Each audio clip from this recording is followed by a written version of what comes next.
Hi, my name is Salim Marzougi and I am from the United Arab Emirates. In this video, I'll be talking about the shallowing hypothesis. So, what is the shallowing hypothesis? Well, it is the claim that excessive use of social media and texting could lead individuals to become shallow thinkers and reduce their capacity to reflective thought.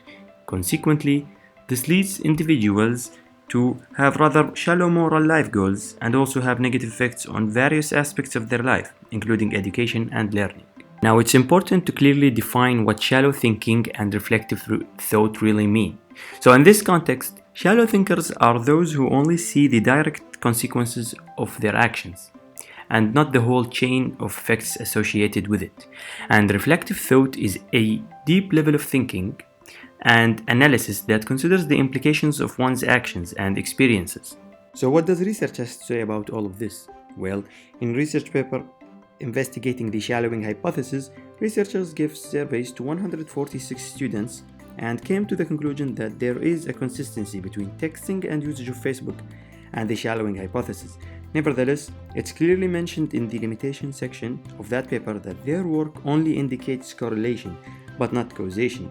So basically, it doesn't tell us if social media causes shallowness or if shallow thinkers are attracted to social media.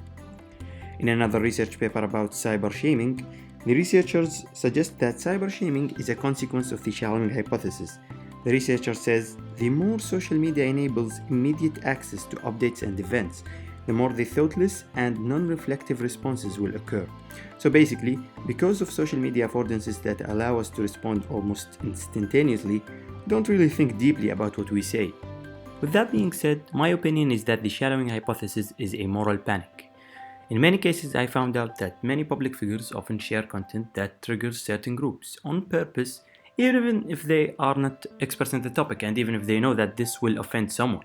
Now, to many people, those people are shallow thinkers because they don't really think about the consequences of their actions. However, I would argue that those people do these things intentionally to seek for attention. Now, this is a snapshot of the Instagram post of a public celebrity in the UAE, and he wrote the comment above that says, "The guy who all men and women agreed is the best celebrity." And at the bottom he wrote, "If you agree with me, put the heart emoji, and if you don't, put the broken heart icon." Now, many people would say that this is an example of a shallow content and this guy doesn't really deserve being a public figure. Now, in my opinion, I think that we cannot say that because people are sharing meaningless content, then they are shallow thinkers. Perhaps they do this intentionally to gain popularity or for other reasons, because we know that popularity really means advertisement and sponsors, and that reflects to money and business. On the other hand, this celebrity from Kuwait, she's also posting her daily life, and many people see that her content is meaningless and doesn't add anything. However, she's actually a student that has a degree from the United States, and she's also a poet. So what I'm trying to say is that not because someone shares content that seems meaningless, then they are shallow thinkers. Perhaps they do these things intentionally for other reasons, such as business and money.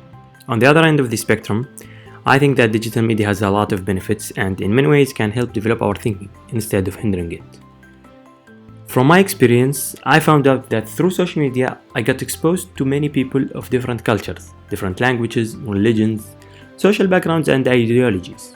And through this wider perspective that I got, I am now able to see things that I probably wouldn't otherwise see and think in ways that I wouldn't otherwise think in. So, to sum up, I would say that although social media platforms are designed in ways such that shallow, silly, and more controversial content gets the most views and shares, this dynamic does not necessarily reflect the user's thinking, be it shallow or deep, nor does it imply that social media is causing people to become shallow thinkers. In reality, social media is simply a small part of our lives, and its contribution in shaping how we think is small compared to other experiences in life.